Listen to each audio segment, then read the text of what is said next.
Todos sean bienvenidos. Damos la bienvenida a todos. Es un gusto poderlos mirar, ver. Gracias a Dios que nos da este privilegio de estar en su presencia. La verdad es que nos da gusto ver a cada uno de ustedes aquí en este día, en esta reunión. Todos son muy amados, muy especiales, y queremos pues darle gracias a Dios por cada uno de ustedes, que Dios permite que estemos aquí juntos. Nos da mucho gusto estar aquí con todos ustedes, y sobre todo porque lo más especial que Dios permite es que aún Él viene a este lugar para presentarse, para hablarnos, para estar con nosotros, para pasear su espíritu o su espíritu moverse en medio de nosotros y bendecirnos a través de estos cantos, a través de estas alabanzas. Todo es muy especial y muy importante. Vamos a ver un texto de la Escritura. Yo quisiera invitarlos a ver lo que dice la palabra de Dios en Mateo capítulo 16.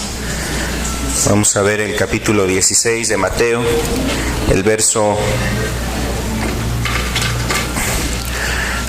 18.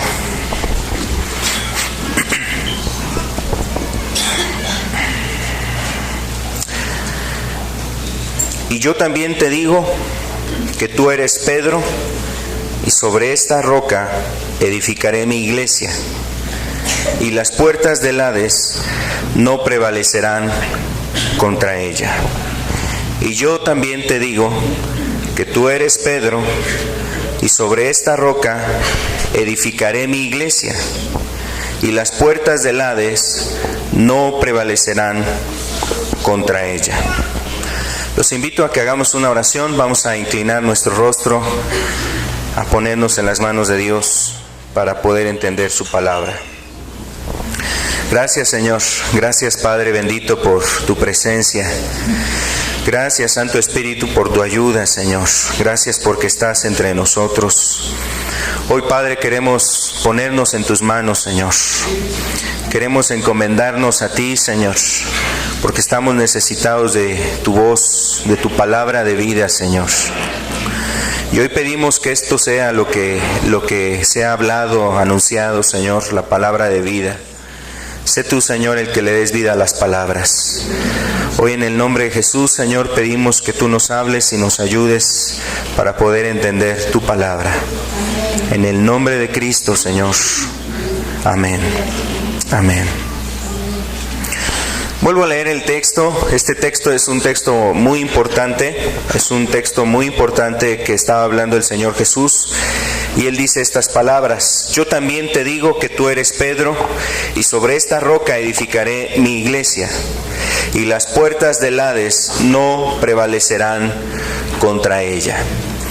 Aquí estamos nosotros escuchando la palabra de Cristo, la voz de Cristo, hablándole. En este caso estaba hablando con Pedro. Juntamente con Pedro estaban los demás discípulos acompañando a Cristo. Aquí hay un momento muy importante porque es casi que es el parteaguas, o los dos momentos donde en el ministerio de Cristo se daba un tiempo ya de decadencia.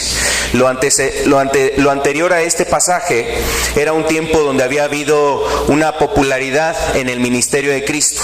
Él había predicado, hablado las buenas nuevas, la gente había quedado admirada de su doctrina, habían visto las señales de Cristo, los milagros, la resurrección, el tocar a los enfermos, el sanar a las personas enfermas, etcétera. Y todo ese periodo había sido un periodo de popularidad, un periodo donde Jesús había sido realmente seguido ya por multitudes de personas. Las personas estaban siguiendo a Cristo. Dice la Escritura que había multitud de personas detrás de Él. En una ocasión alimentando a más de 4,000 personas, en otra ocasión alimentando más de 5,000 personas, el Señor Jesús, que seguían precisamente a Cristo, buscando la palabra, escuchando de Cristo su mensaje, y también recibiendo de Él favor, misericordia y gracia ante las situaciones que la gente vivía.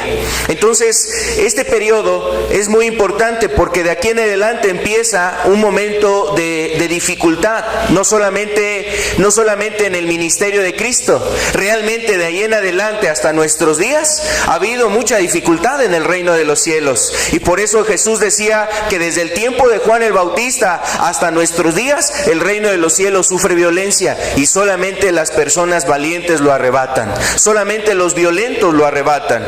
Y entonces Jesús estaba hablando unas palabras importantes para los discípulos, y no solamente para ellos. No era una palabra específica para Pedro, no era un llamado o una interpretación como se ha hecho de este pasaje, que sobre Pedro iba a ser edificada la iglesia. Eso no es la realidad. Jesús estaba hablando que sobre la verdad que había dicho Pedro, que Jesús era el Cristo, el Hijo del Dios vivo, esa verdad, sobre esa verdad es edificada la iglesia. Es decir, hay un fundamento que ha permanecido y que permanecerá por todas las edades, por todos los siglos, y es Cristo. Él es el fundamento de la iglesia verdadera.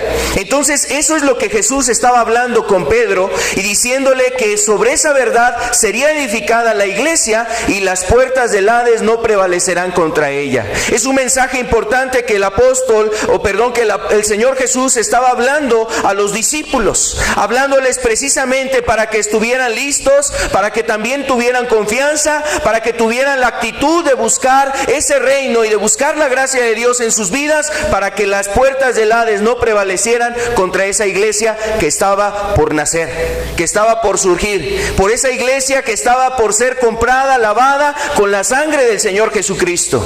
Esa iglesia que Jesús estaba preparando, ataviando, adornando, y que además iba a consumar su rescate en la cruz, que iba a dar su pago por esa iglesia. Y hablando precisamente de esa iglesia, el Señor le decía precisamente que esa iglesia iba a ser edificada sobre esa roca que es Cristo, y que las puertas del Hades no iban a prevalecer sobre ella.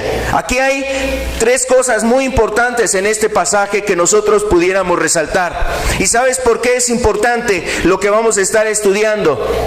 El día de hoy quisiéramos nosotros iniciar a hablar acerca de la verdadera iglesia de Cristo. Y vamos a estar hablando de algunas características de esa verdadera iglesia. Y en otros estudios consecuentes o siguientes estaremos hablando acerca de quienes integran la verdadera iglesia de Cristo. También estaremos hablando acerca de los 7 mensajes que dio el Señor Jesús a la iglesia, para poder entender precisamente lo que Jesús quiere preparar en estos tiempos. Una iglesia verdadera, una iglesia que realmente honre al esposo, aquel que vendrá a recogerla en un momento determinado. Y obviamente quiero decirte algo muy importante: Jesús te invita y Jesús te llama a que tú seas parte de esa iglesia, de la iglesia verdadera. Y no me refiero a este edificio, como lo vamos a estar entendiendo más adelante en las siguientes enseñanzas. No me refiero a pertenecer a una congregación, sino ser parte de esa iglesia verdadera, y por ello va a ser necesario entender esas características, las características de la verdadera iglesia de Cristo. Va a ser importante. Ahora, retomando lo que estamos hablando de Mateo 16, verso 18, hay 3 aspectos importantes aquí que nosotros debemos de tomar. 3 garantías que daba Jesús sobre la iglesia. 3 garantías, o sea, 3 cosas por las cuales las personas podrían tener certeza, certidumbre de que esa iglesia no es cualquier iglesia, que no es una iglesia más, que no es un movimiento religioso, que no es cualquier lugar, o sea, no es cualquier grupo de personas los que conforman la iglesia. Hay 3 garantías que daba el Señor Jesús, sobre todo para aquellas personas que tienen anhelo y deseo de buscar y de caminar conforme a la voluntad de Dios. Para ti que a lo mejor has querido buscar dónde se habla la verdad, para ti que realmente quieres buscar a Dios sinceramente, pues quiero decirte que no hay muchos lugares donde podamos realmente conocer a Dios. No cualquier lugar porque diga la Puerta Hermosa, el templo de Sarón, no sé, a lo mejor la iglesia fulana de tal, la iglesia internacional de Cristo, la iglesia a lo mejor de el reino de Dios, etcétera. No porque tenga un nombre alusivo a algún texto bíblico, algo de la Escritura, eso quiere decir que ya es una iglesia y la iglesia de Cristo. Vamos a estar viendo cómo se identifica precisamente esa iglesia verdadera.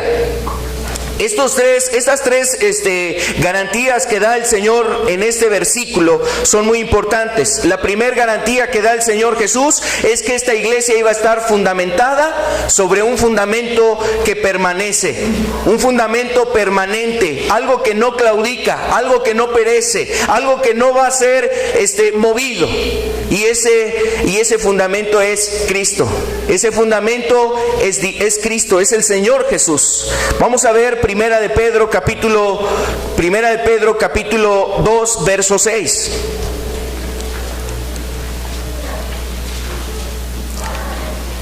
Sobre esta roca, decía el Señor, sobre esta roca edificaré mi iglesia.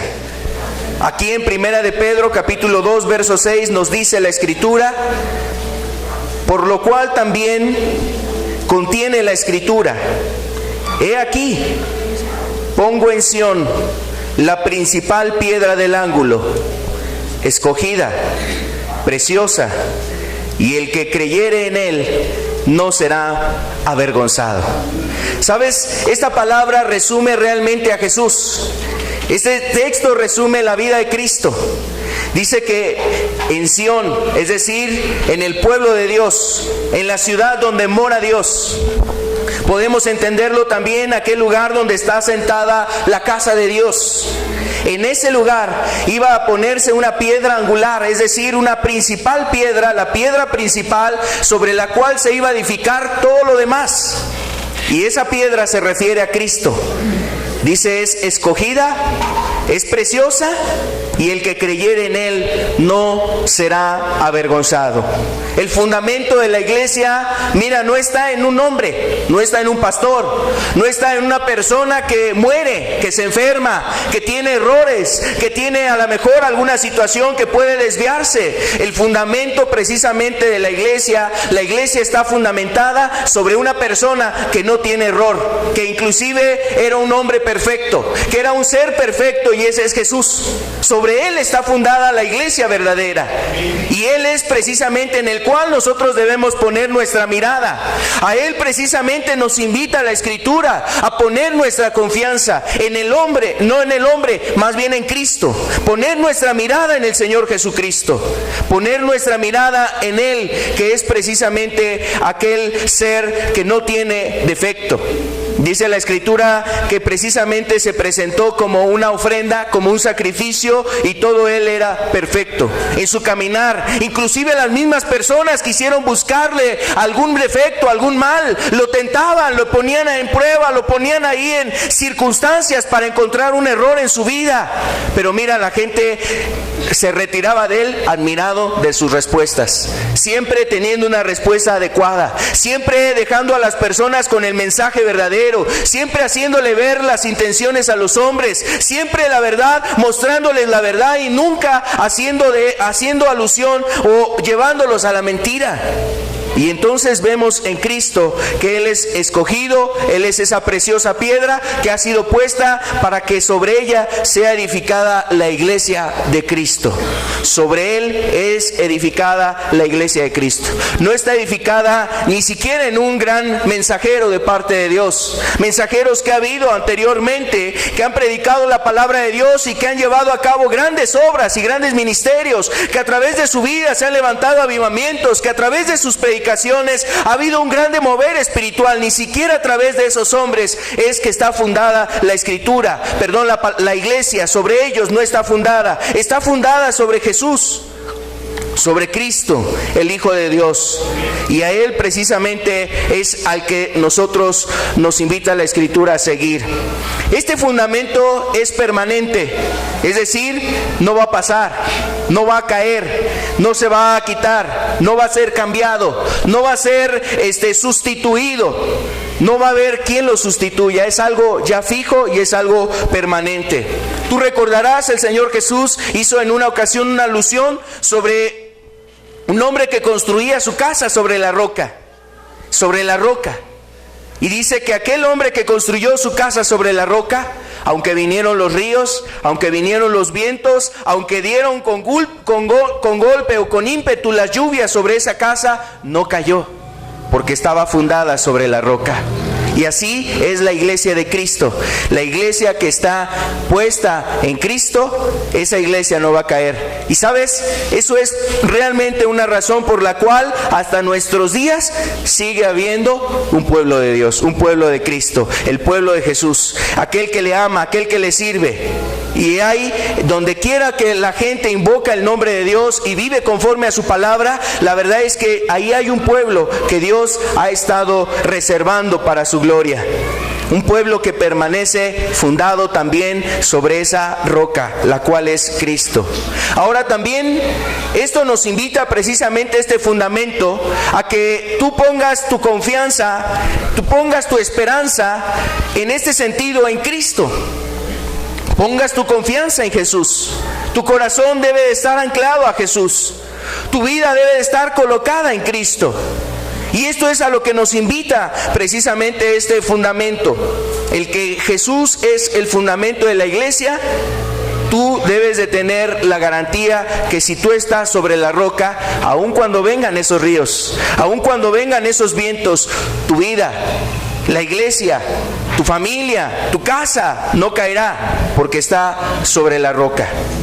Otra garantía que nos da Jesús en este verso que veíamos del capítulo 16, verso 18, cuando Jesús dice, edificaré. La palabra edificaré quiere decir construir o confirmar.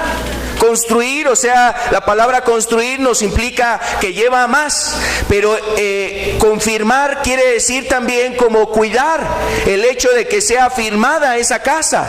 No sea que, imagínate en términos así de construcción, cuando una persona está queriendo edificar más grande un hogar, una casa, entonces examina si los cimientos son suficientes, si las columnas resistirán todavía el soporte de encima. Y si no, entonces empieza a trabajar para poner más columnas que soporten el peso que va a estar por encima. Entonces estaría confirmando, estaría afirmando la construcción que ya hay, la construcción ya hecha. Y estas dos cuestiones son las que hace Jesús sobre la iglesia. Por un lado hace el hecho de construir a la iglesia, dice la Escritura, que el Señor añade cada día a los que habrían de ser salvos a la iglesia. Él está edificando su iglesia. Y edificando no se refiere a que está construyendo una habitación, un edificio, no está construyendo a lo mejor una estructura así con una arquitectura resaltada, sino se refiere construyendo vidas o restaurando vidas, arreglando familias, arreglando corazones quebrantados, arreglando a personas que su vida ha estado en desorden, que ha estado desarreglada por causa del pecado, la maldad y la influencia del mundo sobre ellos. Entonces Jesús viene a edificar esa iglesia y Él está trabajando para edificar la iglesia, para llevarla a un crecimiento, no solamente número, sino a una confirmación, que sería un crecimiento personal, particular en cada miembro de la iglesia. Y Él está en esa tarea. Él está en ese trabajo, ayudando a la iglesia a tener ese crecimiento, a tener a la iglesia ese crecimiento para conocer más estrechamente a Dios. A veces cantándole aquí a Dios podemos sentir su presencia. Aquí cuando entonamos cantos, cuando tú escuchas un mensaje, cuando hay un momento de meditación, cuando tú estás orando, seguramente tú conoces a Jesús. O sea, tú tienes una experiencia ahí con Dios. A lo mejor sientes paz, a lo mejor hay algo en tu corazón como un fuego, como un anhelo de oír más de eso, de escuchar más de la palabra de Cristo, y esas son experiencias que Dios nos permite para nuestra edificación. Pero sabes, no solamente aquí nos edifica Cristo, allá afuera nos edifica. Cuando a lo mejor tienes problemas, cuando a lo mejor hay situaciones difíciles, cuando a lo mejor hay adversidades, cuando tienes circunstancias difíciles ahí al manejar, cuando tienes situaciones difíciles ahí en la casa con los niños, ahí está Jesús tratando de edificar a la iglesia.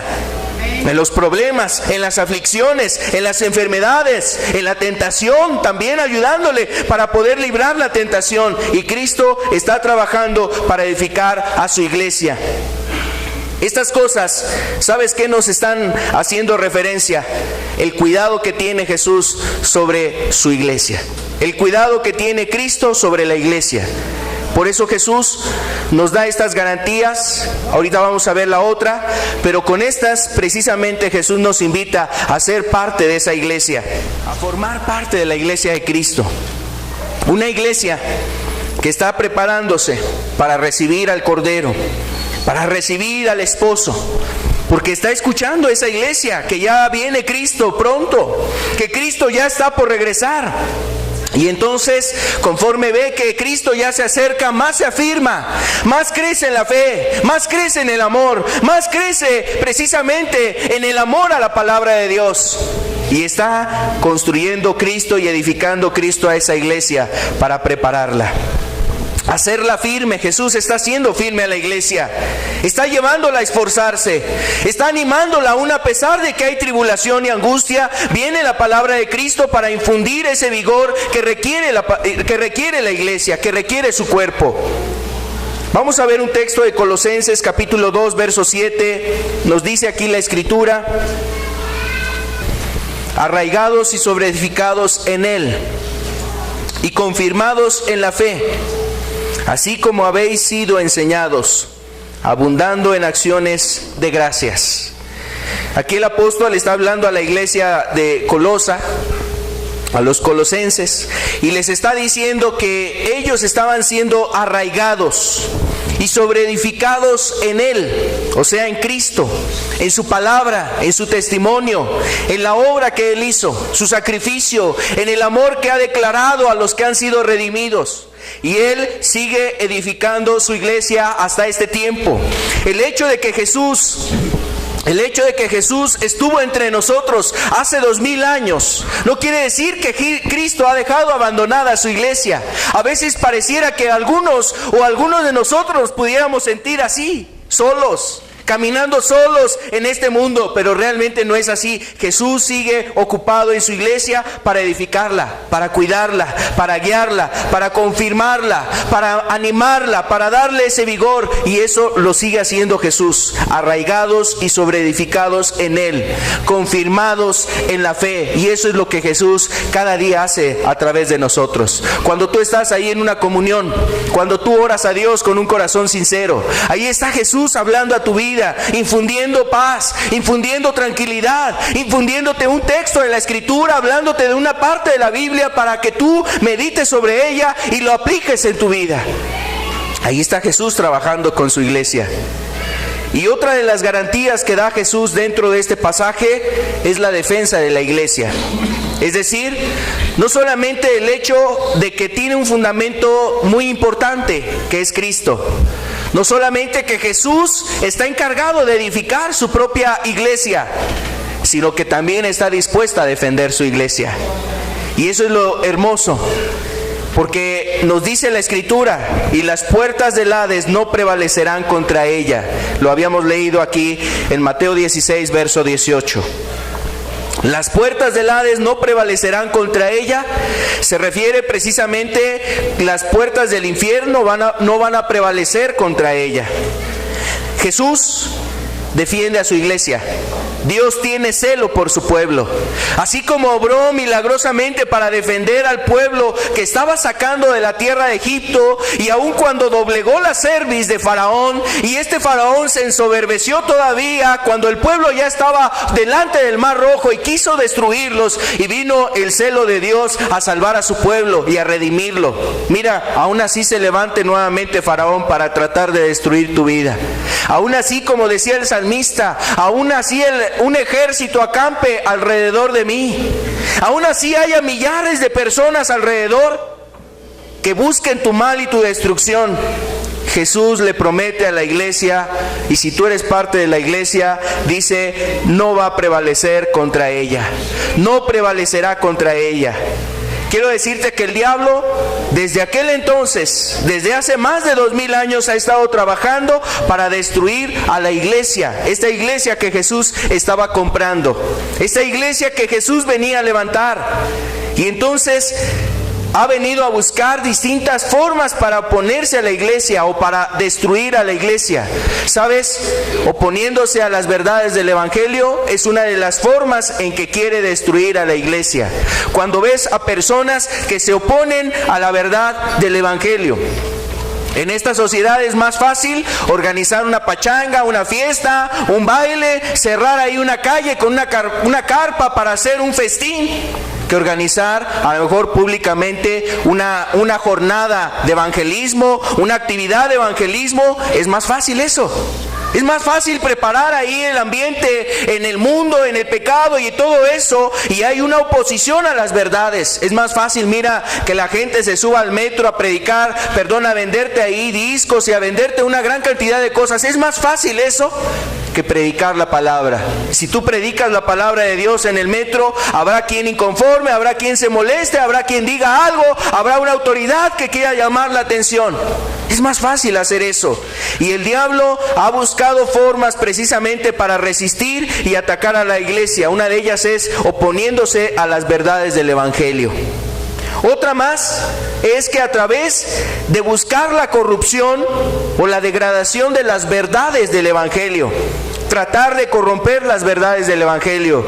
Y mira, aquí podemos ir empezando a ver por qué hay tantas iglesias y tantas denominaciones, por qué hay tantas instituciones registradas ahí ante la Secretaría de Gobernación, por qué hay tantas iglesias registradas dentro de un país. Pues es solo un Dios. ¿Por qué ha habido tantas diversificaciones de personas en cuanto a sus credos, su manera de pensar? Porque el diablo ha metido su mano para corromper las verdades bíblicas. Y hay personas que han oído precisamente el susurro, la mentira, el engaño, la falacia, la maldad. Han consecuentado esas doctrinas que no vienen de la Escritura, sino que son doctrinas, como dice la palabra de Dios, doctrinas de demonios, y se han corrompido las verdades bíblicas. Pero muchas personas en este tiempo las abrazan. Y tú puedes ver a gente que cuando quieres exponerle la verdad del evangelio, está tan arraigada y tan abrazada a esas mentiras, está tan abrazada a ese engaño, está tan abrazada a esa falsedad. Se ha acostumbrado el hombre a la mentira, ha amado la mentira más que la verdad. Y así vemos en este tiempo a las personas que están dispuestas a defender a un pastor, están dispuestas a defender a un sacerdote, están dispuestas a defender a un anciano, están dispuestas a defender su movimiento. Defienden más su movimiento que lo que Dios dice aquí en su palabra. Defienden más lo que dice ahí el anciano, el pastor, el predicador, el obispo, no sé, el que esté como líder en ese lugar, el apóstol, lo que sea. La gente defiende más las palabras de esos hombres que lo que está escrito en la Biblia. Y tú ves precisamente a gente que por haberse dejado corromper o haber permitido corromper las verdades, hay tantas iglesias que dicen: yo tengo la verdad, que dicen: aquí está la verdad, en nosotros está la verdad. Si tú estás en otra iglesia, no te vas a salvar, tienes que estar con nosotros. Y así te lo dirán de muchas maneras, pero la realidad es que esto sale de que el diablo ha corrompido las verdades bíblicas y muchas personas han hecho caso de esas verdades. Han hecho caso de esas corrupciones de la Escritura. Y por otro lado, también el diablo ha buscado perseguir a los cristianos, ha buscado destruir a los cristianos, ha buscado aniquilar, quitar de la faz de la tierra el cristianismo. Pero quiero decirte que hasta este día precisamente hay gente que realmente es cristiana. Aunque muchas personas en la actualidad pueden decir: yo soy cristiano. No nos referimos a los que son cristianos de nombre, a los nominales, a los que son cristianos por denominación, a los que son cristianos porque nacieron en una cuna evangélica, a los que son cristianos porque han sido bautizados ahí, a los que son cristianos porque a lo mejor así se llaman a sí mismos. No nos referimos a ellos. Me refiero a los cristianos verdaderos. Jesús ha defendido a los cristianos verdaderos cuando el diablo ha querido perseguir a los cristianos. El Salmo 83, verso 4. Salmo 83, verso 4 dice aquí la Escritura: han dicho: venid y destruyámoslos, para que no sean nación y no haya más memoria del nombre de Israel. Han dicho: venid y destruyámoslos. para que no sean nación y no haya más memoria del nombre de Israel. Sabes, aunque aquí directamente lo están hablando del pueblo de Israel, es algo que también aplica a la iglesia. Esta es la trama, esta es la maquinación, el plan que ha tenido el diablo por siempre. Es el designio que ha salido de las puertas del infierno en contra del cristianismo. Destruir el cristianismo para que ya no haya más memoria de él sobre la tierra. Para que ya no haya más recuerdos sobre la tierra. Y también por eso ha creado muchas iglesias y denominaciones. Para que la gente en un momento determinado diga, pues es que todos dicen tener la verdad. ¿A quién creer? Le dice la gente. Bueno, la Escritura nos va a ayudar a entender precisamente dónde se encuentra la verdad y cómo poder entender esa verdad. ¿Cuál es la verdadera iglesia? Ese designio que ha tenido el diablo, mira, lo pudimos observar o lo vemos en la historia. Lo vemos en la historia del pueblo de la primera iglesia. La primera iglesia tuvo 10 persecuciones. Estoy hablando del periodo 64 en adelante. 64 después de Cristo. Del año 64 después de Cristo en adelante, la iglesia tuvo 10 persecuciones hasta el año 313, que se consumó ahí la persecución hacia los cristianos. Casi 300 años de persecución sobre la primera iglesia, la iglesia que fundó el Señor Jesucristo. La verdadera iglesia, esa iglesia que caminaba conforme al estándar bíblico, esa iglesia que se dirigía por las palabras de Cristo, esa iglesia que vivía conforme al modelo de la Escritura. Esa iglesia fue perseguida y hubo varias persecuciones. 10 hombres ahí de los emperadores que se levantaron en contra de esta iglesia, pero mira, la iglesia prevalecía. La iglesia permanecía. Aun cuando las puertas del Hades lancen sus feroces ataques contra esa iglesia, Jesús decía, no van a prevalecer contra ella. Y vemos en la historia emperador tras emperador que se levantaban y perseguían a la iglesia. Uno de los hombres más aguerridos, de los emperadores más crueles hacia la persecución de los cristianos fue Nerón. Nerón, mira, impregnaba a los cristianos con brea, los crucificaba y les ponía lumbre para que alumbraran sus jardines, los caminos. Envió a los cristianos, a miles de cristianos, a las fieras para que fueran devorados en ese coliseo que era muy famoso en aquel entonces, el Coliseo romano. Mandó a jóvenes, a vírgenes, mandó a ancianos, mandó a mujeres embarazadas, mandó a hombres, o sea, sin importar, sin distinción, si eran cristianos, eran lanzados a ese coliseo para ser despedazados y destrozados por las fieras. Y sabes, a pesar de esa gran cantidad de persecuciones, la iglesia no se extinguió. Los cristianos no se amedrentaron. Los cristianos no negaban la fe. Los cristianos seguían adelante.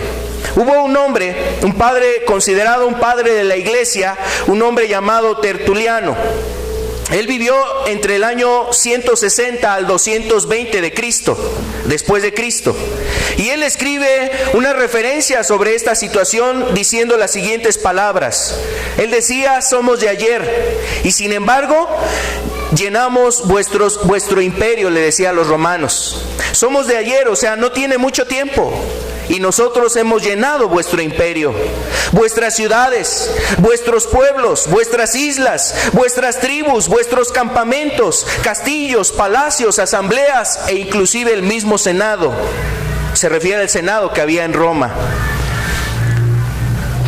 Y él decía esto porque a pesar de las persecuciones, él veía cómo el cristianismo se iba extendiendo, iba llegando a otros lugares. En el año 313 después de Cristo se terminaron aquellas persecuciones que habían llevado a la muerte a muchos cristianos. Sin embargo, dentro de los mismos cristianos estaba la idea que esa sangre, la sangre de cada mártir, era la sangre con la cual se regaba la semilla del evangelio que había sido diseminada por distintas tierras, distintos pueblos. Y a pesar que de repente los romanos llegaban a villas y destrozaban a todos los cristianos de aquel lugar, quemaban villas, aldeas, etcétera, había pueblo que se levantaba nuevamente de entre esa destrucción. Y eso es algo precisamente que solamente Dios puede hacer. Las puertas del Hades no prevalecerán contra esa iglesia. Una iglesia que está fundada sobre Cristo. Una iglesia que ha sido edificada, que sigue siendo edificada y que está siendo confirmada por Cristo. Y una iglesia que es defendida por el Señor. Aquel que pelea las batallas de su pueblo, aquel que pelea por los suyos, aquel que ama a su iglesia, aquel que ha dado su vida por esta iglesia. Y entonces Él sigue obrando para ayudar a esta iglesia. Entonces, quiero decirte, esta iglesia tiene características. Para que no nos confundamos, para que no tengamos un error, para que no sea nuestra mente la que nos dirija, sino la palabra de Dios, vamos a ver precisamente esas características de la verdadera iglesia. Estas características son características que tiene la iglesia de Cristo en cualquier época, en cualquier tiempo, en cualquier periodo de la historia ha tenido estas características y no dista o no es diferente en nuestros días. La iglesia de Cristo debe de tener estas características para ser una verdadera iglesia. Y primero, quiero decirte que la iglesia conforme a la Biblia o la iglesia bíblica es una iglesia que cree en la Biblia, que cree en la palabra de Dios. Ahora, muchas personas dicen, yo creo en la palabra de Dios. Sin embargo, la iglesia verdadera, la iglesia de Cristo, considera que la palabra de Dios es la revelación que Dios nos la ha dado y que esa palabra ha sido inspirada por Dios. Es inspirada por Dios desde el libro de Génesis hasta el Apocalipsis. Y como dice la Escritura, precisamente ahí en Timoteo, dice, toda la Escritura es inspirada por Dios y es útil para enseñar, para redarguir, etcétera, etcétera. La palabra de Dios es precisamente inspirada. Pero la verdadera iglesia cree que la Biblia es inspirada por Dios. Y no lo cree solamente como un dogma, lo comprueba al leerla. Lo comprueba al abrir sus páginas. Lo comprueba al ver los relatos, al ver los hechos escritos en ella. Lo comprueba porque esa palabra le inspira, le lleva a entender, le abre el entendimiento, habla su corazón, transforma su vida, renueva su manera de pensar. Y por eso la palabra de Dios o la Biblia es la palabra de Dios para esa verdadera iglesia, porque es inspirada por Dios. Esta verdadera iglesia sabe que la Biblia tiene la autoridad sobre cualquier otra autoridad, y me refiero en esta tierra. En esta tierra no hay otra persona o no hay hombre, no hay algún líder de alguna institución que tenga una palabra sobre la Biblia o que su autoridad sea sobre la Biblia. ¿Por qué decimos esto? Hay personas en distintos movimientos, puede ser un pastor, puede ser un apóstol, puede ser a lo mejor un sacerdote, puede ser a lo mejor el mismo papa, y a lo mejor tienen palabras que le transmiten a sus feligreses, a las personas que quieren buscar a Dios, a esas personas que quieren ser guiadas a las cosas de Dios. Pero ¿cuántas veces las cosas que se transmiten no son conforme a la Escritura? No armonizan, no concuerdan con lo que está aquí escrito. Tuve una revelación, vino un ser y me habló, estaba en oración y ahí Dios me mostró estas cosas. Sus visiones, sus revelaciones, sus palabras las transmiten a los feligreses, a los congregantes, a sus ovejas, y muchas veces esas palabras no concuerdan con lo que está aquí escrito. Así lo haya dicho el apóstol, así lo haya dicho la persona que tiene el título, la máxima autoridad dentro de un movimiento religioso, no hay autoridad que esté por encima de lo que está aquí escrito. Por eso, una iglesia que es bíblica o una iglesia que es la iglesia verdadera de Cristo, ve a la Biblia como la autoridad sobre cualquier autoridad. Y lo que está escrito es lo que dice Dios para esa iglesia. No es el sueño del pastor, no es la revelación, no es la visión. Eso hay que analizarlo conforme a la Escritura para ver si es de Dios o no es de Dios. Si armoniza, puede ser de Dios. Si no armoniza, no hay mucho que examinarle.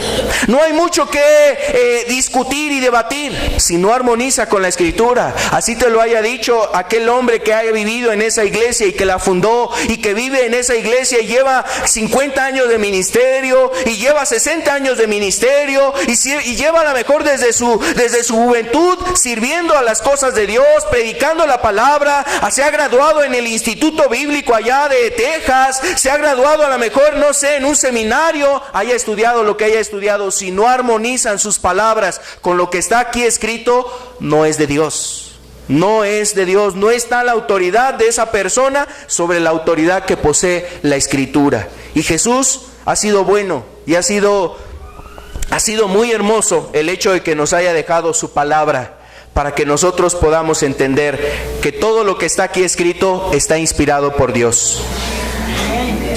Y que todo lo que está aquí escrito no necesitamos otra revelación nueva. Todo lo que tú necesitas para conocer a Dios no necesitas sueños y visiones. A lo mejor son cosas que Dios pudiera ocupar para hablar a tu vida, pero ya está aquí todo lo que Dios quiere que tú sepas. Está escrito, está en su palabra, porque ha sido inspirada por Él. Él cuidó que esa palabra fuese llevada conforme a su propósito, fuese descrita, narrada de la manera que ha sido narrada para nosotros.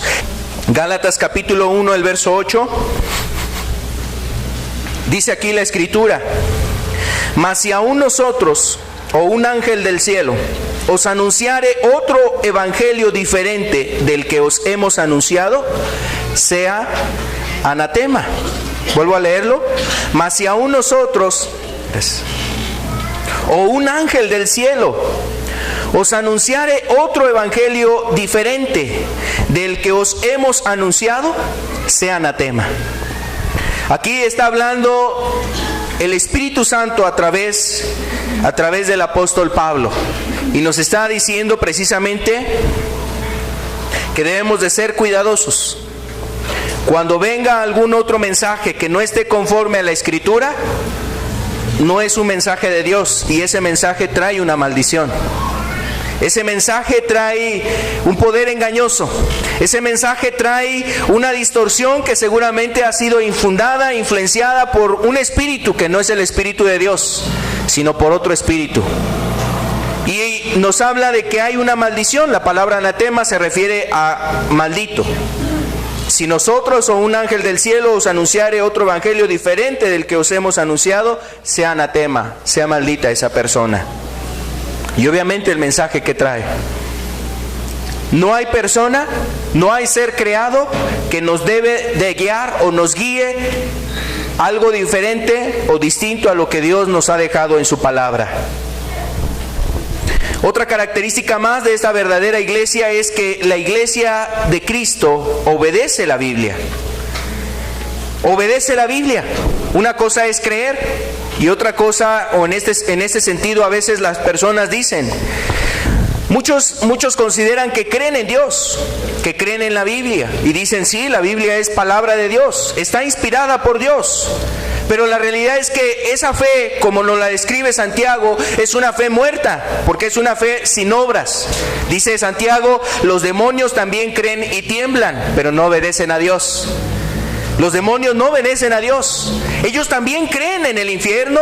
Ellos también creen que Jesús va a venir un día a juzgar todas las cosas, que un día va a acabar este reino, que un día va a acabar este mundo, que un día va a acabar las cosas de esta tierra. Pero ellos no hacen la voluntad de Dios. Es una fe muerta. La fe verdadera es aquella fe que obedece a Dios. Y en este sentido, una fe bíblica, una iglesia verdadera, la iglesia de Cristo, es aquella iglesia que obedece la palabra de Dios. Vamos a ver algunos pasajes. Mateo capítulo 7, verso 21.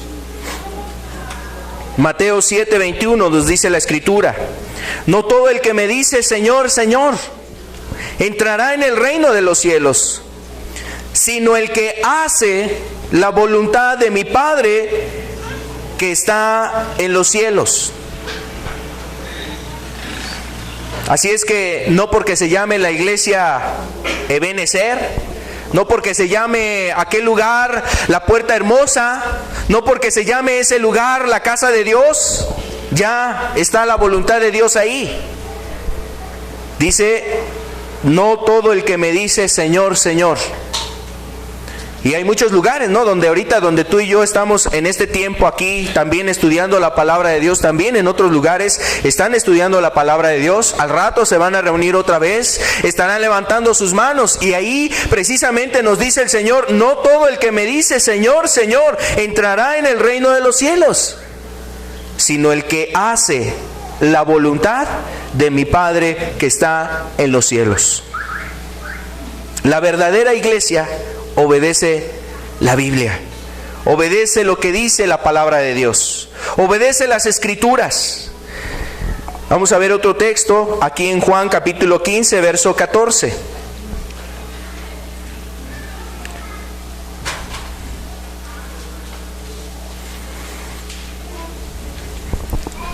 Somos de Cristo si nosotros obedecemos su palabra. Juan 15, verso 14 nos dice aquí, vosotros sois mis amigos si hacéis lo que yo os mando. Si hacéis lo que yo os mando.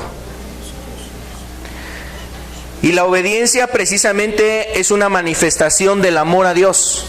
Esto nos lo dice aquí en el capítulo 14, un capítulo anterior a este. Capítulo 14, verso 21. La obediencia a la palabra, a la Escritura. Jesús está hablando y dice, el que tiene mis mandamientos y los guarda. El que tiene mis mandamientos y los guarda. Este es el que me ama. Y el que me ama será amado por mi Padre. Y yo le amaré y me manifestaré a él. Mira cuán importante es el obedecer a Dios. Quizás tú te preguntas, ¿por qué oro y no hay respuesta? ¿Por qué le he clamado a Dios y no veo respuesta de Dios? Quizás aquí está la respuesta a esto. Quizás conoces los mandamientos de Dios. Quizás has oído la palabra de Dios. Pero Jesús no se agrada solamente de que oigamos la palabra, sino que la guardemos, la obedezcamos. La palabra guardar no se refiere en un sentido así como alguien que guarda algo en un cofre, en un baúl, en un cajón, sino guardar se refiere a vivirla, a llevarla por obra, que tú cuidas el obedecer la palabra, que tú llevas el cuidado para guardar los mandamientos de Dios. El que tiene mis mandamientos y los guarda, a ese me manifestaré, dice la Escritura. A ese me manifestaré, aquel que guarda mi palabra, no al que le canta mucho, porque a veces mira, tú le cantas mucho a Dios, pero no has guardado su palabra. A lo mejor tú te hincas y oras a Dios, rezas a Dios, haces muchas cosas, pero no has guardado su palabra. No has obedecido sus mandamientos los has echado tras de ti, sus mandamientos están olvidados en tu vida, sus mandamientos no están en tu corazón, sus mandamientos no están ahí en tu vida. A lo mejor los conoces y gracias a Dios que los conozcas, pero ahora teme porque mira, por el conocimiento que tienes, ese conocimiento te hace mayor deudor delante de Dios. El conocimiento que tienes de las Escrituras, el conocer que está mal esto, el conocer que esto está mal. Y ese conocimiento te hace más responsable delante de Dios. Por un lado puedes ser bienaventurado. Por un lado eres dichoso porque conoces las cosas de Dios. Por un lado eres una persona que realmente eres dichosa porque conoces la verdad. Pero por otro lado eres una persona que te va a hacer Dios responsable y mayormente responsable porque conoces sus mandamientos y no los has guardado. No los has obedecido. Sus mandamientos están fuera de ti. Los has quitado de tu corazón. Para ti el cristianismo es levantar tus manos quizás. Para ti el cristianismo es venir a un templo y orar. Para ti el cristianismo es venir y hacer cosas en una reunión nada más unas 2 horas y media, y después en tu casa vivir como tú quieres y hacer tu voluntad y hacer a un lado la palabra de Dios, y te sientas delante de un televisor y te sientas a ver la inmundicia y te sientas a hacer muchas cosas inicuas. Maldices a tu prójimo, detestas en tu corazón a tu prójimo. No estás guardando los mandamientos de Dios. No estás haciendo la voluntad de Dios cuando en tu corazón tienes ahí mal contra tu semejante. El que tiene mis mandamientos y los guarda, me manifestaré a Él. Me manifestaré a Él. Quizás por eso luego te sientes, te lo voy a decir con toda franqueza, te sientes seco espiritualmente. Por eso aunque levantes tus manos y hagas oración, por eso aunque hagas muchas cosas, ayunes, hagas obras de misericordia, ayudes a una persona, te sientes seco espiritualmente, porque Cristo no se ha manifestado a ti, por cuanto tú no le has dado la posición que merece su palabra en tu vida. La has despreciado, la menosprecias, la desechas, la tienes en poco, la tienes ahí empolvada, arrumbada. La tienes ahí, la verdad, deshecha o desechada de tu vida. No tienes la palabra de Dios en tu corazón. Dice la Escritura, el que tiene mis mandamientos y los guarda, ese es el que me ama. Ese es el que me ama. Y el que me ama será amado por mi Padre. Y yo le amaré, dice, y me manifestaré a Él. Cuando ve Jesús que tú guardas su palabra, dice, este me ama. La verdad, este me ama, porque le hacen, le dicen, está tentado a esto, pero él se detiene, refrena sus pasos de la iniquidad, no corre como corren los demás en la iniquidad, en el pecado, en la depravación, y mira, este me ama, se guarda. Y así ve Jesús a jóvenes que se guardan, que no caminan en los caminos de iniquidad, de impiedad, que no corren la misma senda de otros muchachos, que corren a derramar sangre, que corren por el pecado, que corren a la iniquidad. No ve a un marido que corre hacia la iniquidad, que se guarda porque sabe que a Dios le agrada la fidelidad en el matrimonio, y se reserva de la iniquidad, y se reserva de esos pecados, y no solamente de esos, de las tranzas, de las estafas, de los fraudes, de las mentiras, y de todos los mandamientos que Dios establece en su palabra. Y cuando Dios ve esas vidas, dice, este me ama. Ahí están sus hechos, ahí están sus obras, ahí están sus hechos, y esos hechos hablan. Tiene mis mandamientos y los guarda. La misma Biblia condena a aquellos que no obedecen su palabra, y para ello no quisiera entrar en mucho detalle, solamente vamos a ver lo que dice la Escritura en Primera de Juan. Primera de Juan capítulo 2 verso 4. Primera de Juan capítulo 2 verso 4 nos dice, el que dice yo le conozco, así dice, la persona dice yo le conozco, la iglesia dice nosotros le conocemos, pero no guarda sus mandamientos, el tal es mentiroso y la verdad no está en él. ¿Sabes qué tiene que hacer esa persona? Ser humilde, reconocer lo que no está haciendo bien, humillarse delante de Dios y volverse a Dios. Tiene eso que hacer. Hay iglesias que necesitan reconocer que no han guardado sus mandamientos. Hay gente que dice que son parte de una iglesia, pero no ha guardado sus mandamientos. Esas personas, esas iglesias tienen que humillarse delante de Dios y volver su corazón a Dios. Por eso vemos luego tanta maldición en medio de nosotros, porque a pesar de que es un país plagado de iglesias, lleno de iglesias, son puras estructuras muertas, llenas de pura pudrición ahí, pura gente que se está muriendo ahí en vida, gente que se muere ahí en sus pecados, que no encuentra la salvación, gente que la verdad se ha conformado a que un predicador les hable acerca de la prosperidad, que les hable de que Dios los quiere bendecir, que les hable de que Dios los ama mucho, pero no les ha confrontado con su realidad, con su pecado, con su iniquidad, sus obras llenas de sangre, sus vidas están mal delante de Dios. Y la gente está buscando esos lugares, los abarrota, los llena. Es más, pueden reunirse en el Estadio Azteca, pueden reunirse en cualquier lugar como cualquier vil jugador de fútbol. Y disculpen si alguno es jugador aquí o ama a los jugadores de fútbol, pero no conocen a Dios. Y aunque llenen ese estadio, están muertos espiritualmente. No obedecen a Dios. Y el no obedecer a Dios lleva a una condenación. ¿Cuántas iglesias hay así? Que ya en estas dos características están reprobadas. ¿Cuántas iglesias hay así que ya en estas dos características que son muy importantes están reprobadas? Tienen a su pastor ahí, mira, lo tienen ahí encumbrado, lo tienen casi en un altar, ya no más falta que le pongan las veladoras, ya no más falta que le pongan flores delante de ese predicador, ya no más les falta que ahí le rindan culto y se le arrodillen.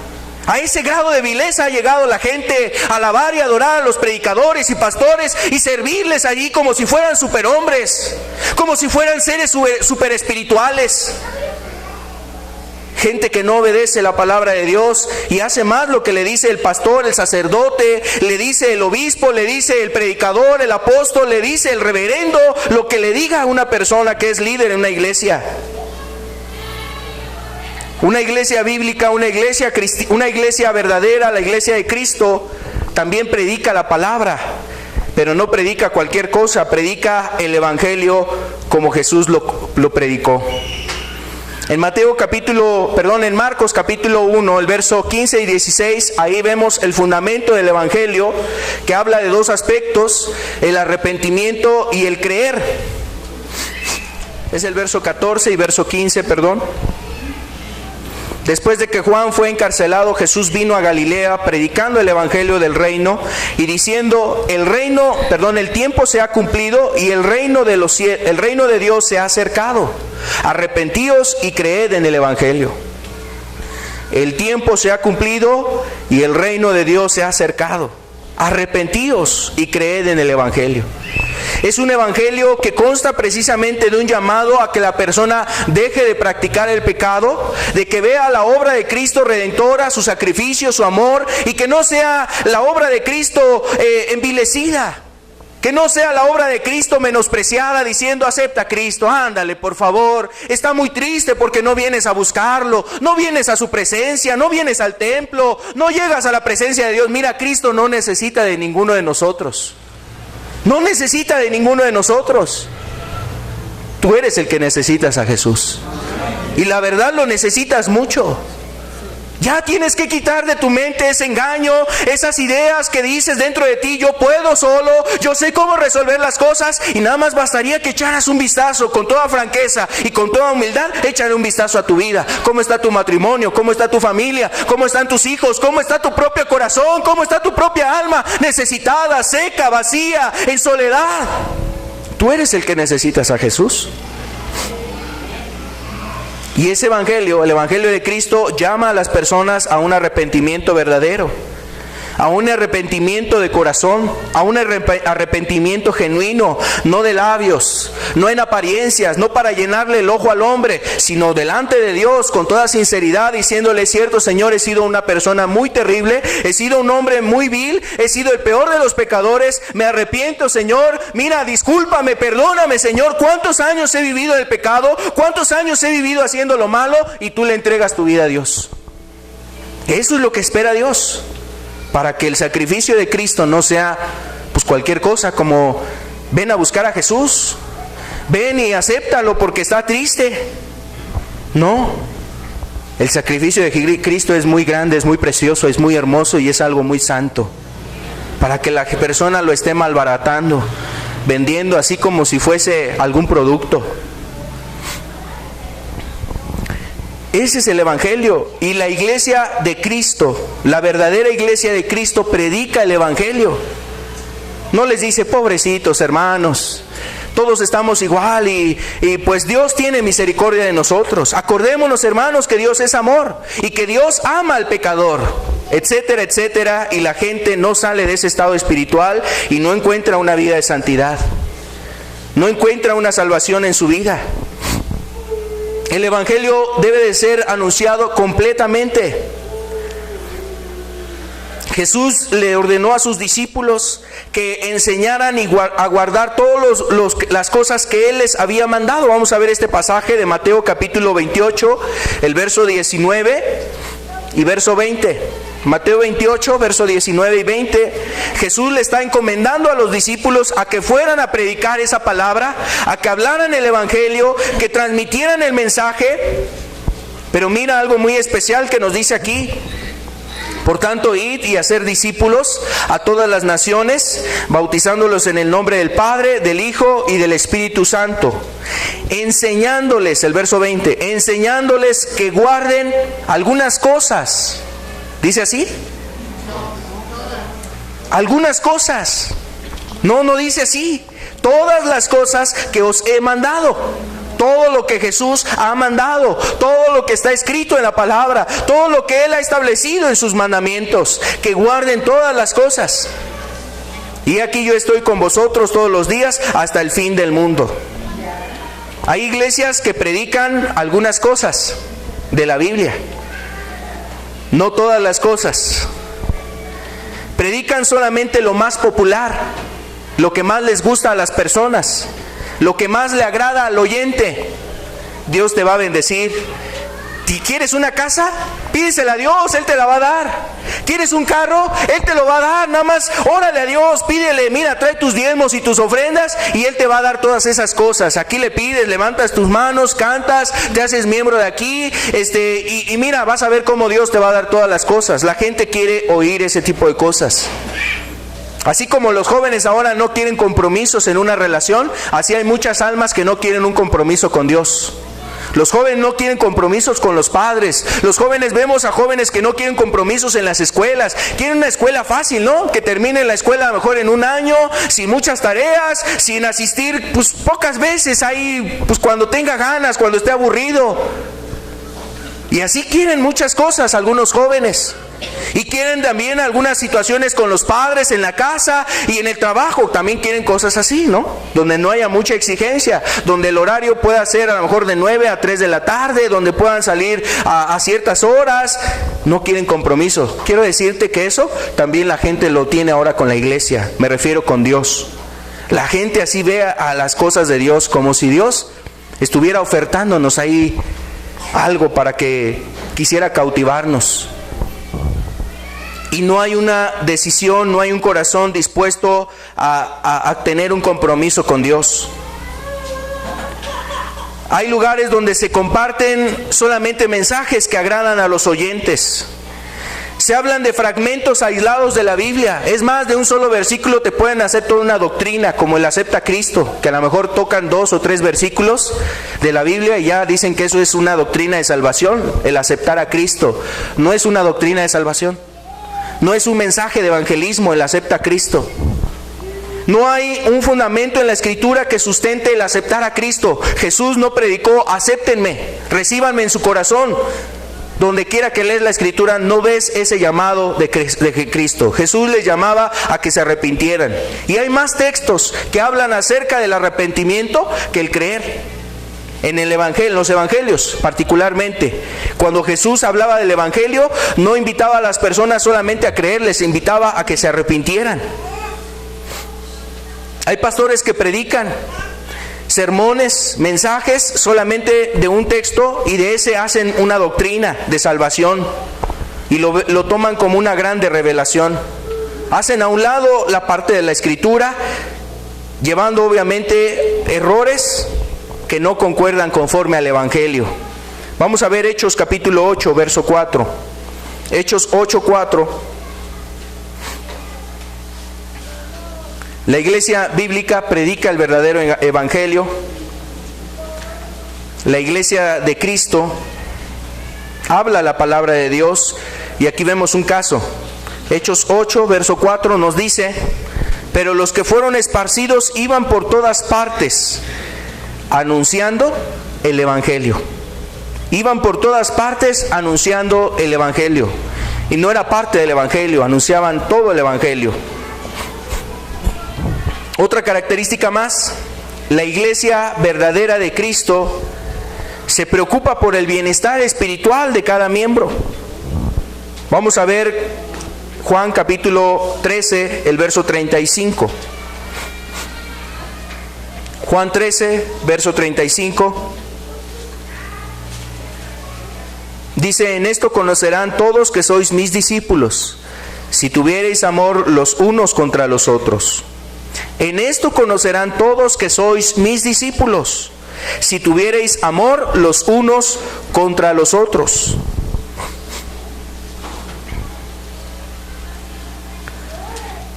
Este versículo nos está hablando precisamente del elemento que es indispensable dentro de la iglesia, el amor. Una iglesia verdadera, una iglesia de Cristo, la verdadera iglesia de Cristo es una iglesia donde se ama, donde las personas buscan esa reunión, buscan ese compañerismo, buscan esa convivencia. Y la realidad es que es una bendición. Yo disfruto realmente eso con los hermanos. Yo disfruto esa convivencia con los hermanos.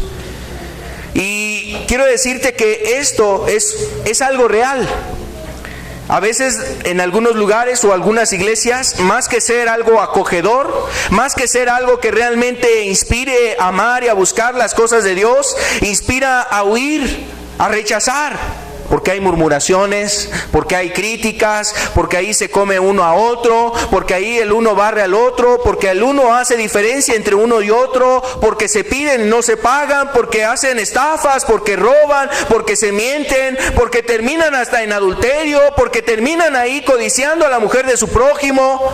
Y mira, todas esas cosas yo creo que no son extrañas para los presentes. Has oído o quizás sabes de casos muy cercanos o cosas que tú mismo te has encontrado de gente que vive así en una iglesia.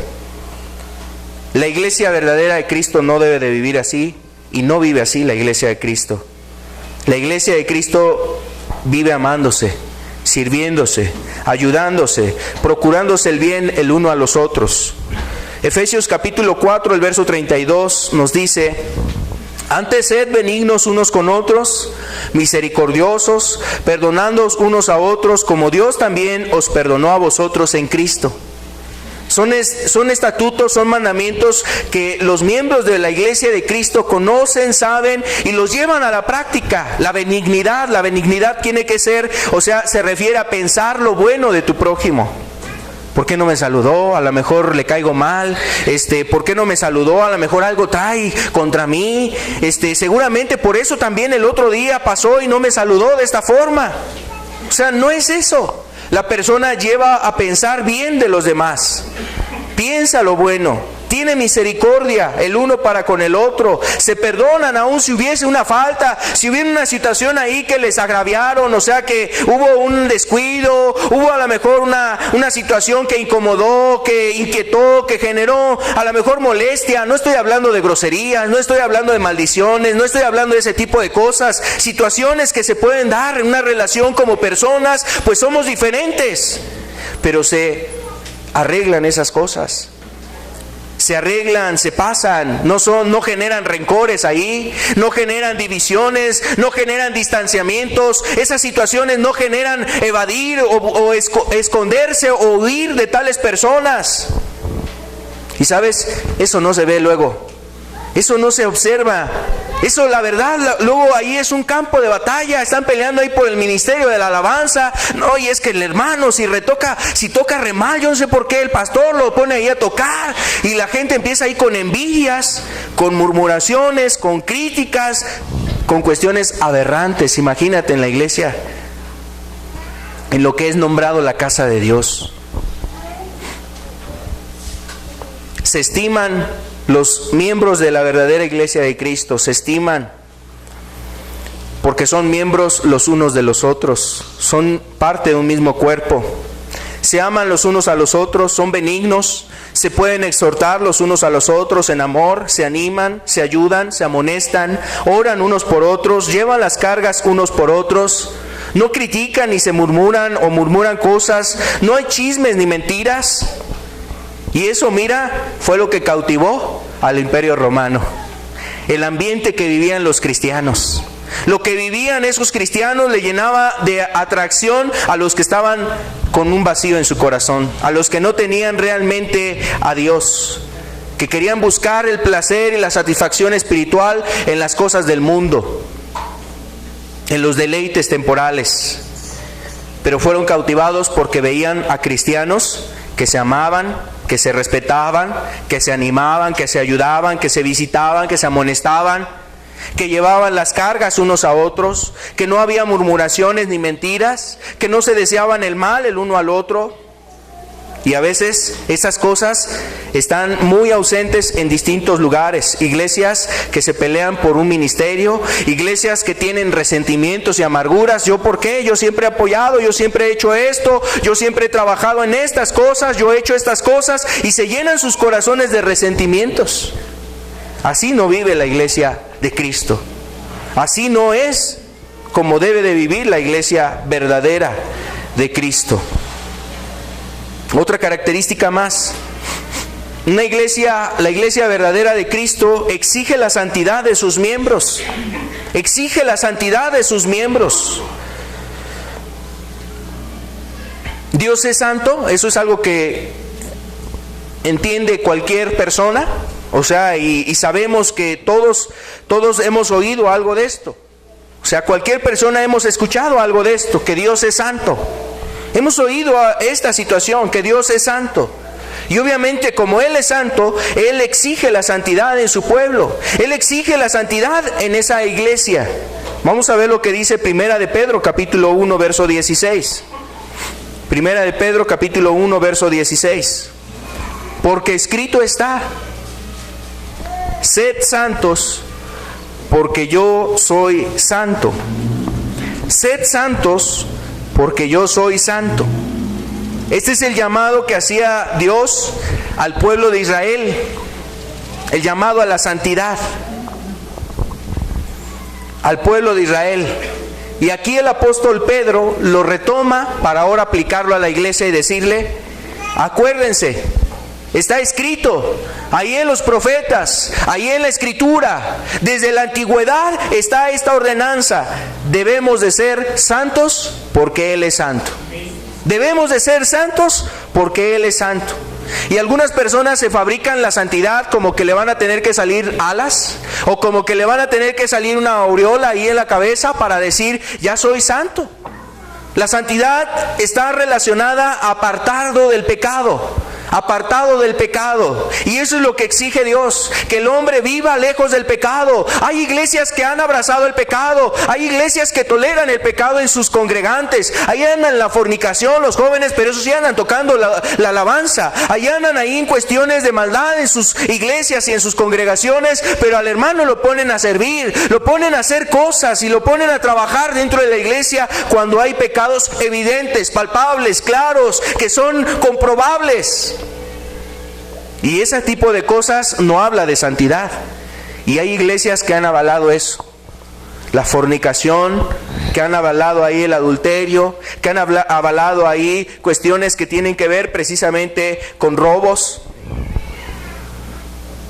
Idolatría, ahora se idolatran los ministerios. Ahora se idolatra ahí el ministerio de la alabanza, el ministerio del liderazgo en los jóvenes, se idolatra ahí el ministerio a lo mejor de la danza. Se idolatra ahí ese tipo de cosas. Y la gente ha abrazado eso, las iglesias han abrazado eso. No hay santidad. Las iglesias están viviendo lejos de la santidad. El pecado está en sus vidas, el pecado está dentro de las iglesias y no hay santidad en las iglesias. Una iglesia santa debe de estar apartada del pecado y con un corazón fervoroso por Cristo. Un corazón deseoso por Jesús, de amar, de darse, de entregarse, de hacer la voluntad de Dios. Un corazón que está lleno de Cristo, lleno de Cristo. Vamos a ver lo que dice Hebreos capítulo 12, verso 14.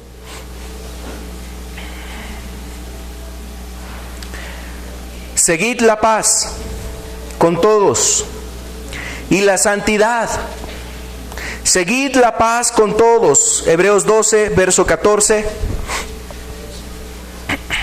Seguid la paz con todos y la santidad, sin la cual nadie verá al Señor. Si no hay santidad, si no existe esa santidad, nadie nadie verá al Señor. Nadie verá a Cristo. La verdad es que no hay salvación, no hay vida eterna, no hay cielo si no hay santidad. No hay salvación, no hay vida eterna, no habrá cielo si la persona no tiene santidad, si la persona no vive en santidad. En la antigüedad los sacerdotes tenían una laminita aquí en sus frentes, una laminita de oro. Y esa laminita tenía una frase. Y no era solamente un adorno para que vieran las personas al sacerdote y le vieran su laminita de oro. Era más bien un mensaje para el mismo sacerdote que tenía que traer en su mente. Y no solamente en su mente, llegar a su corazón. El mensaje era santidad a Jehová. Santidad a Jehová.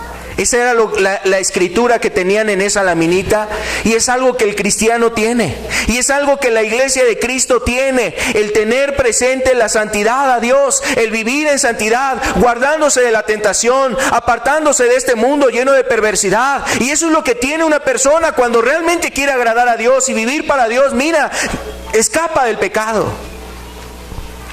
Se aparta del pecado, así sea que el pecado lo tenga a un costado, a un lado, en la oficina, en la casa. El pecado esté cerca, ahí en el camino, ahí en el trabajo, en el lugar donde está, en la escuela, andando de camino a casa. En donde esté el pecado, el cristiano se guarda. La verdadera iglesia vive para Jesús, no vive para el pecado. No vive entrando en alianza con el mundo y contaminándose con las cosas de este mundo. Vive en una alianza con su Señor, con su Salvador, con su Redentor, de vivir en pureza, de vivir en rectitud, de caminar en integridad, de apartarse del pecado y vivir para Dios. Eso es lo que tiene en mente esa iglesia verdadera. ¿Cuántas iglesias viven así? ¿Cuántas iglesias están caminando así? Tú que perteneces a una iglesia, tú que a lo mejor formas parte de una iglesia, no encuentres alguna justificación. No digas, es que ya tiene tiempo que no voy, ya tiene tiempo que no voy a la iglesia, o es que yo solamente soy simpatizante. ¿Cuántas iglesias hay así? La iglesia en la que tú estás ¿realmente camina conforme a estas características? Digo, hay más características que podemos ver. Esas son algunas características muy importantes. Pero a la luz de esto que hemos visto, ¿cuántas iglesias viven así? Vamos a terminar viendo lo que dice Efesios, capítulo 5, el verso 25 al verso 27. Maridos, amad a vuestras mujeres, así como Cristo amó a la iglesia y se entregó a sí mismo por ella, para santificarla, habiéndola purificado en el lavamiento del agua por la palabra, a fin de preparársela a sí mismo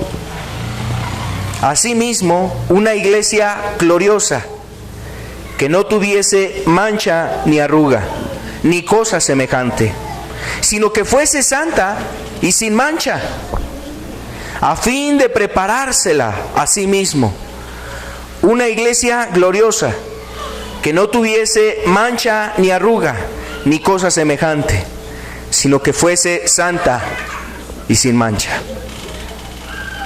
¿Sabes? Jesús, cuando venga y regrese, o sea, esa segunda venida, la segunda venida de Cristo, cuando Él retorne, Él va a venir por la iglesia. Él va a venir a tomar a su iglesia. Dice la Escritura que cuando se vea en los cielos, cuando los cielos sean abiertos y aparezca el Hijo del Hombre, entonces la iglesia se levantará a recibirlo en el aire, a recibirlo y a estar preparada y diciéndole: bienvenido, ya era el tiempo, este era el momento, mira todas las cosas, Señor, mira todo lo que hay en la tierra. Y esa iglesia estará preparada, dice aquí, porque Jesús la está preparando. Y debe ser una iglesia gloriosa, una iglesia que no tenga mancha, una iglesia que no tenga arruga, ni cosa semejante. Y todo eso simboliza el pecado, las manchas. La arruga pues simboliza de alguna forma el que el hombre anda precisamente en cosas que no son correctas. Y entonces su vestimenta ya no es resplandeciente, ya no está limpia, su vestimenta realmente no es agradable a Dios. Y será como aquellos o como aquel hombre que fue convidado a las bodas. Aquellas personas estaban en las bodas y de repente había un hombre que por ahí se infiltró, se coló y le dijo al rey: amigo, ¿cómo entraste aquí sin estar vestido de bodas? Y le dio la orden a sus siervos: atarle de manos y de pies y echarlo a las tinieblas de afuera. La iglesia debe ser una iglesia que esté limpia, que esté sin mancha. Por esa iglesia viene Jesús. Por esa iglesia viene Cristo. Por ese pueblo viene Jesús. Yo te invito a que tú reflexiones y consideres si esto es o si estas características están en la iglesia. Si estas características están en la iglesia. Esa iglesia donde tú estás, esa iglesia a la que tú perteneces, esa iglesia en la cual has empatado, has tenido empatía, has tenido ahí concordancia, has tenido ahí un desenvolvimiento, has estado interactuando con ellos, simple y sencillamente has simpatizado, porque eso fue lo que te infundieron o te inculcaron desde muy pequeño, y a lo mejor en ese crecimiento, en ese concepto de la iglesia viviste y has vivido hasta este día. Jesús quiere que conozcas a la verdadera iglesia, lo que dice la Escritura de la verdadera iglesia, para que entonces puedas formar parte de esa iglesia, formar parte de la iglesia de Cristo. Esa iglesia, vamos a ir entendiendo más adelante, es una iglesia que está conformada por personas salvas, y vamos a entender quién es un salvo desde el concepto de la Escritura. Vamos a entender también que esa iglesia está conformada por discípulos. ¿Quién es un discípulo según la Escritura? Vamos a escuchar los mensajes de las 7 iglesias, entender los mensajes que Dios le dio a esas 7 iglesias y aplicarlos precisamente a nuestra vida y a nuestro contexto, para que entendamos cuál es la verdadera iglesia de Cristo. Esto no lo comentamos en un sentido porque somos o nos consideremos exclusivos, únicos, sino para que sea algo de bendición a tu vida, el que conozcas las características y lo que la Biblia habla de esa verdadera iglesia. Pero sabes, yo quiero decirte algo: hace falta que esa verdadera iglesia resplandezca, hace falta que esa verdadera iglesia brille en estos tiempos, y es un llamado también que Dios nos hace al cuerpo de Cristo.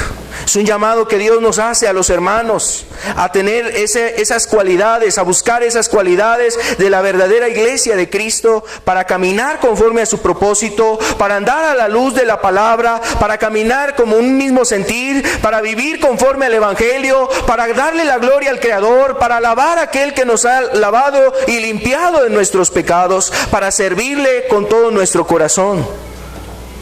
Es el llamado que seguramente Dios estará hablando, trayendo a nuestras vidas. Vamos a terminar, les invito poniéndonos de pie y haciendo una oración.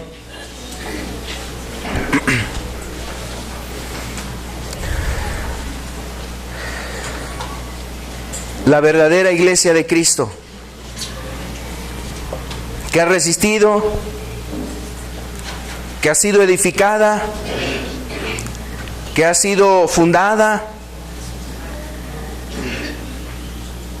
hasta este día por la gracia de Dios, por la obra de Dios. Tiene un fundamento que permanece y es Cristo.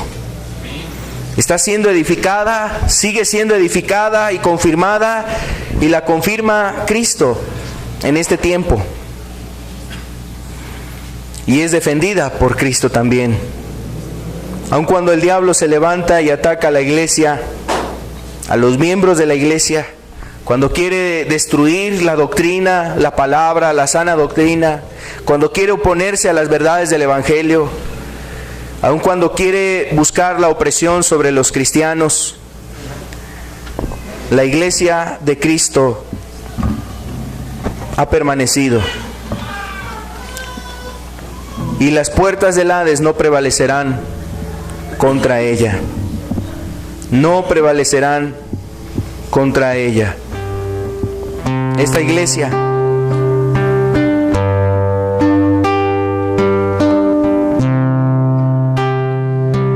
está siendo edificada y Jesús quiere edificarla aún más. Quiere santificarla, quiere limpiarla, quiere preparar esa iglesia para su retorno, para su regreso. Y Jesús también invita a que tú puedas ser sensible a la verdadera iglesia que Jesús está buscando, está preparando. Es la iglesia que nos revela la Escritura, que nos muestra la palabra de Dios, sus características, sus cualidades, sus debilidades, la condición, la situación, los peligros, las luchas que tiene, la oposición, las batallas que tiene que enfrentar. Pero por eso el Señor Jesús daba una palabra muy importante: sobre esta roca edificaré mi iglesia, y las puertas del Hades no prevalecerán contra ella. Y es una palabra que se ha cumplido desde hace más de 2000 años. Hace 2000 años que el Señor Jesús habló estas cosas, y hasta este día la iglesia de Cristo, por su gracia, por su misericordia, sigue en pie, está de pie, puede invocar el nombre de Cristo, puede alabar a su Salvador, puede exaltar a su Redentor, puede aún alabar al que la ha restaurado. Que Cristo es Salvador, es Redentor, es el Señor, es el novio, como dice la Escritura, es aquel esposo que está llamando: ya vengo, ya estoy cerca. Aquel que está preparando a la iglesia, el que la redime. Sobre esta roca edificaré mi iglesia. Oh, ven, Señor Jesús, Señor Jesús. Oh, ven, Señor Jesús, Señor Jesús. Queremos ver tu gloria brillar en tu iglesia.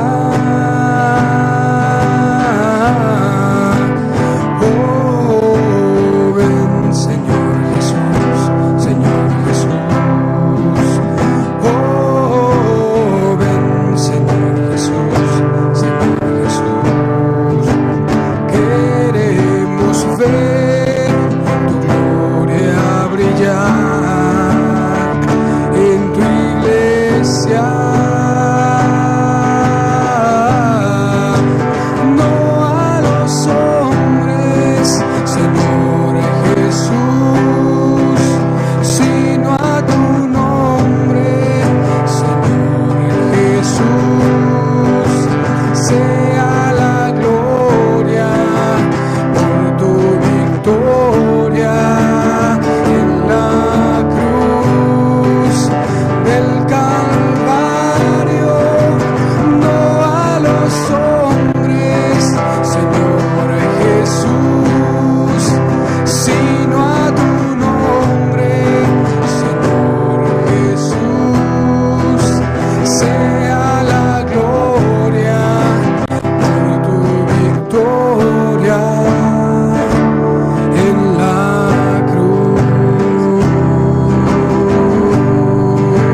estás edificando, la confirmas, Señor.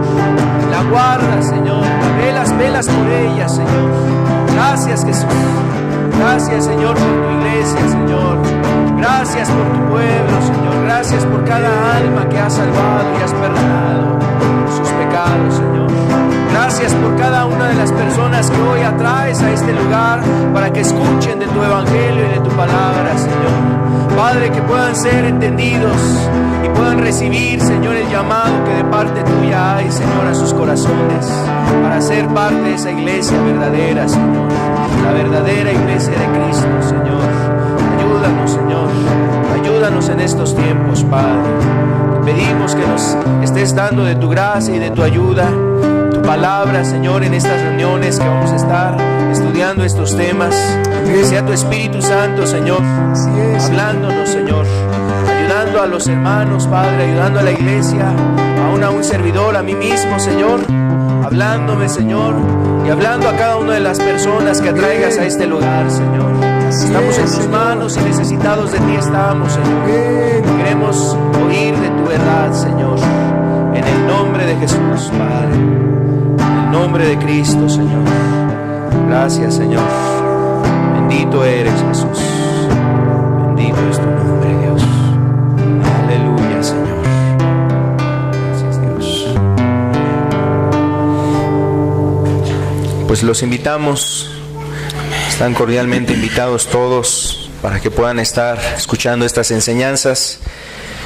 Creemos va a ser de bendición, de edificación, y vengamos con ese corazón dispuesto a oír el mensaje, la palabra de Dios.